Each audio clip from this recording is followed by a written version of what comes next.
Bismillahirrahmanirrahim. Assalamualaikum warahmatullahi wabarakatuh. Perkenalkan, nama saya Imra'atus Sholihah. Nomor induk mahasiswa 101200179 dari kelas Hukum Keluarga Islam G. Sebelumnya saya ucapkan terima kasih banyak kepada Ibu Isnatin Ulfa dan juga teman-teman semua. Pada kesempatan ini saya akan mempresentasikan hasil kerja makalah saya yang berjudul Tasyri' Periode Keemasan Bagian 3, Sejarah Pembukuan Fikih dan Usul Fikih. Baiklah, langsung saja. Yang pertama adalah sejarah pembukuan fikih. Pada masa Nabi Muhammad SAW itu sudah terbentuk hukum-hukum yang berasal dari Al-Quran dan juga hukum-hukum yang berasal dari Nabi Muhammad SAW berupa sebuah fatwa. Nah, fikih itu sebenarnya sudah ada sejak zaman Nabi Muhammad. Namun, fikih pada masa itu belum menjadi sebuah disiplin ilmu.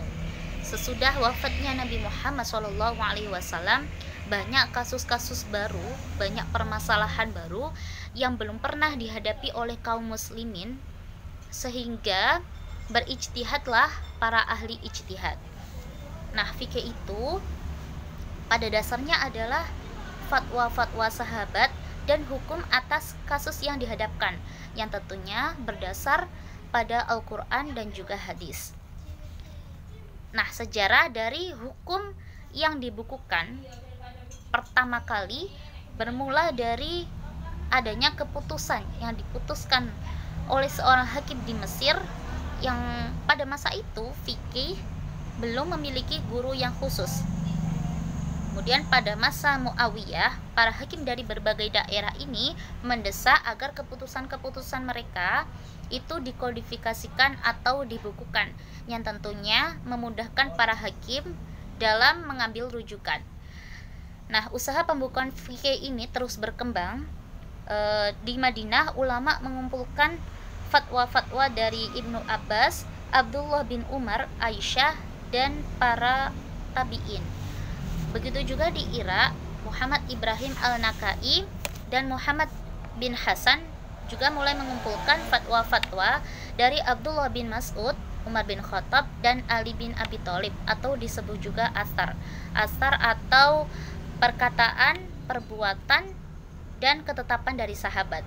Nah, kemudian asar ini dibukukan dalam sebuah karya yang berjudul Al-Asar. Inilah awal dari hukum yang dibukukan. Kemudian pada masa Bani Abbasiyah itu terdapat sistem baru, yaitu para fuqaha itu mulai menuliskan pendapatnya. Mereka mulai menulis pendapat mereka sendiri, mulai menuliskan fatwa-fatwa mereka sendiri, kemudian mulai mengajarkannya kepada murid-muridnya. Ada 3 metode penulisan fikih pada periode ini. Yang pertama adalah metode penulisan fikih yang bercampur dengan hadis dan fatwa sahabat dan tabi'in. Contohnya adalah kitab Al-Muwatta karangan Malik. Kemudian yang kedua adalah penulisan fikih yang tidak bercampur antara hadis dan juga fatwa sahabat.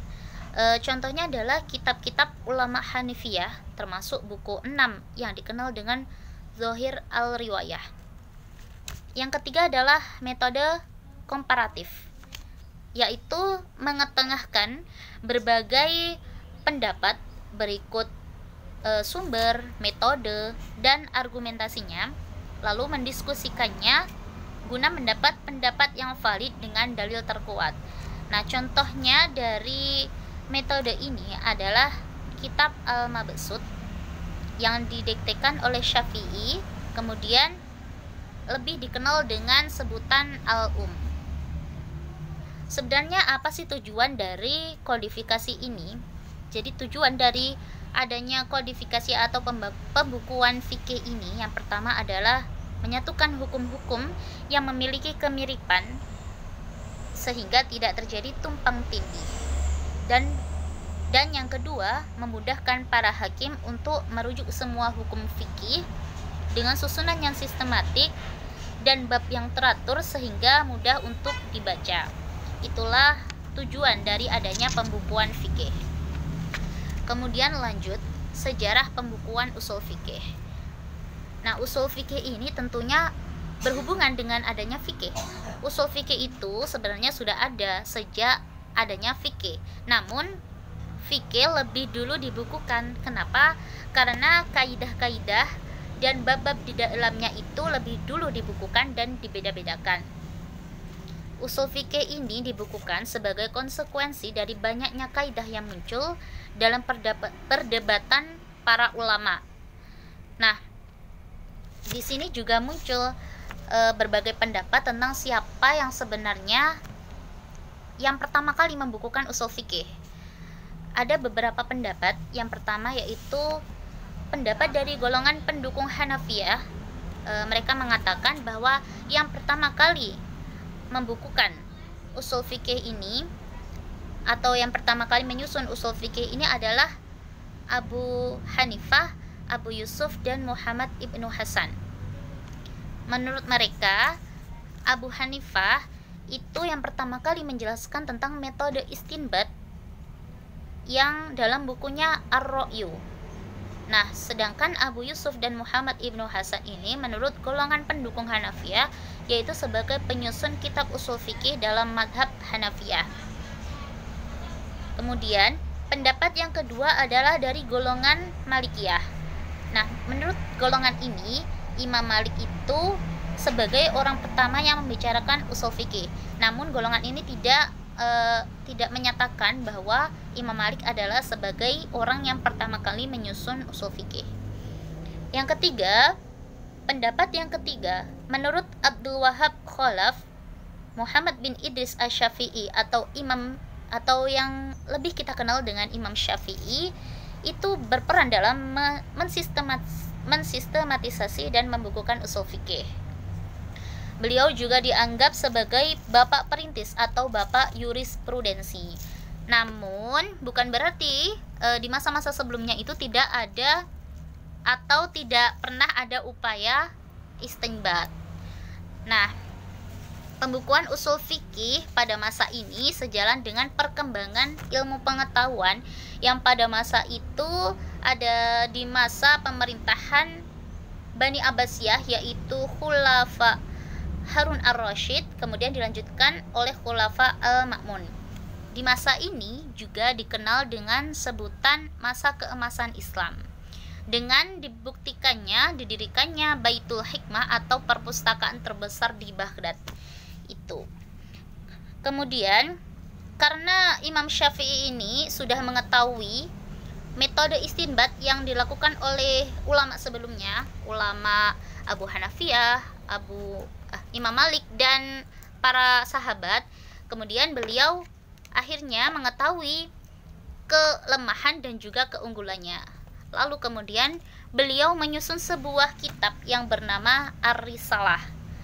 Yang inilah yang menjadi kitab ulama usul fikih pertama yang sampai kepada kita.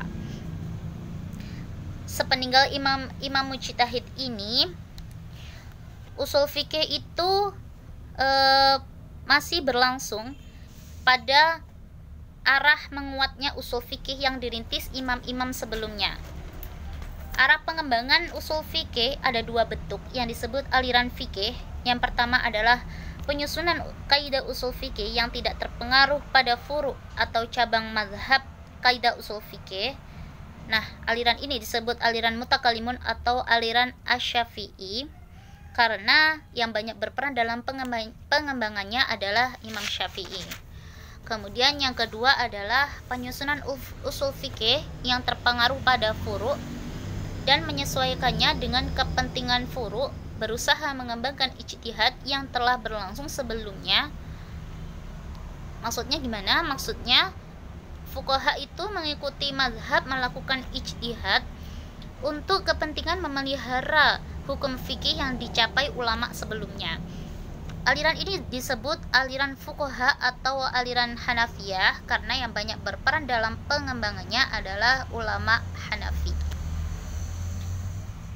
Terus sebenarnya apa sebab-sebab perkembangan fikih dan usul fikih ini? Sebab yang pertama, karena mendapatkan perhatian dan dukungan penuh dari Khulafa Bani Abbasiyah. Seperti yang sudah dibahas pada pertemuan sebelumnya, Jadi pada masa ini khulafa dari Bani Abbasiyah itu mendukung penuh dan memperhatikan para fuqaha. Berbeda dengan ulama dari Bani Umayyah yang justru membatasi. Kemudian karena wilayah kekuasaan Islam yang semakin luas memunculkan banyak permasalahan yang tentunya membutuhkan perhatian khusus melalui jalan istinbat para ahli fuqaha. Yang ketiga, telah adanya berbagai hukum yang dibukukan seperti Al-Quran dan hadis yang tentunya ini menjadi sumber rujukan dalam pengembangan fikih Islam. Kemudian ada faktor lain, yaitu adanya gerakan kodifikasi ilmu yang tentunya menjadi faktor terpenting dari pengembangan keilmuan dan menjadi promotor vital bagi keberlangsungan dialog menuju kritik yang lebih konstruktif dan terarah. Nah, pada masa ini ada kodifikasi dan pelestarian Al-Quran. Pelestarian Al-Quran sendiri ini ditempuh dengan dua cara. Yang pertama adalah dicatat dan dihafal. Pelestarian Al-Quran dengan dihafal ini dilakukan dengan mengembangkan cara membacanya, sehingga dikenal dengan corak bacaan Al-Quran. Yang pertama adalah sahih dan syadz.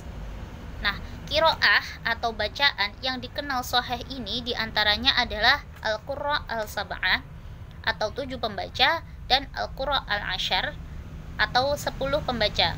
Sedangkan qiraah syadz atau cacat itu tidak digunakan lagi apalagi menjadi rujukan. Bahkan orang yang menggunakannya akan dikenakan sanksi. Nah, adanya perbedaan qiraah atau pendapat ini tentu mengakibatkan munculnya perbedaan dalam istinbat hukum.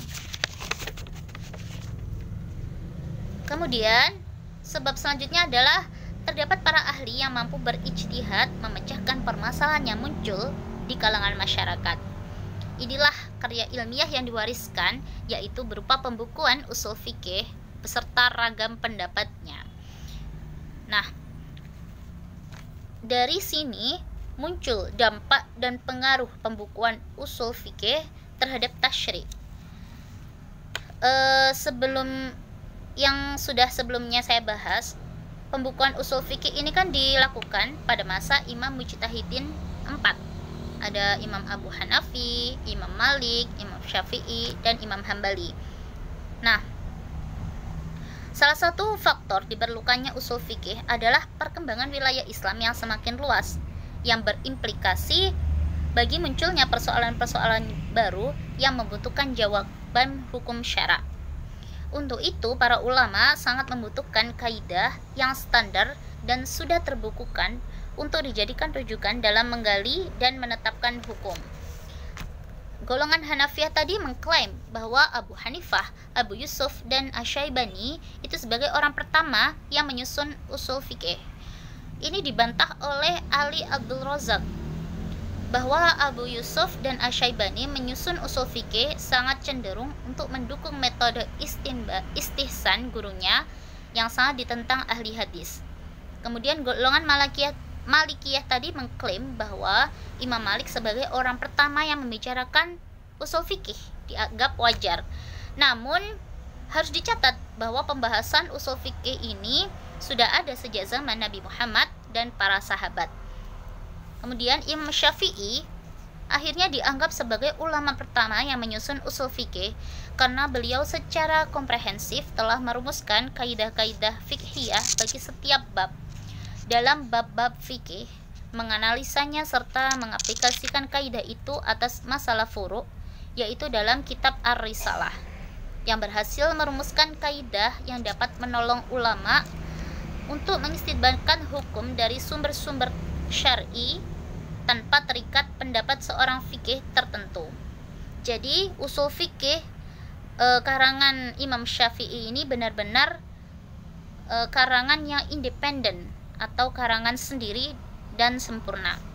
Bahkan menurut Jalaluddin As-Suyuti bahwa Imam Syafi'i ini adalah peletak batu pertama imam usul fikih yang lengkap dan independen. Sedangkan Malik dalam Al-Muwatta itu hanya menunjukkan sebagian kaidah. Demikian pula Abu Yusuf dan Muhammad Hasan Asy-Syaibani. Dampak perkembangan bidang usul fikih bagi tasyri' itu menyebabkan sebagian ulama memberikan perhatian khusus untuk mendalaminya.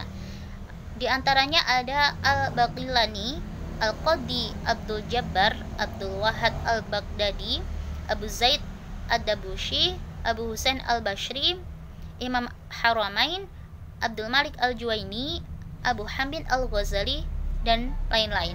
Mereka itulah pelopor keilmuan Islam. Kegiatan ulama dalam penulisan dan pembukuan usul fikih ini merupakan salah satu upaya dalam menjaga keaslian hukum syara dan menjabarkannya dalam kehidupan sosial.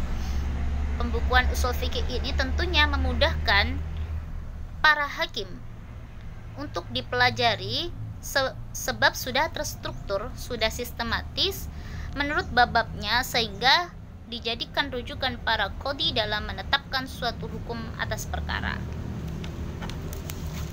Dari pembahasan ini tadi dapat kita simpulkan bahwa pembukuan usul fikih ini terjadi sebab meluasnya wilayah kekuasaan Islam yang menyebabkan banyak permasalahan yang muncul sehingga membutuhkan perhatian dalam hukum melalui jalan istinbat. Demikian penjelasan dari saya. Semoga bermanfaat. Apabila ada kurang lebihnya mohon maaf. Wassalamualaikum warahmatullahi wabarakatuh.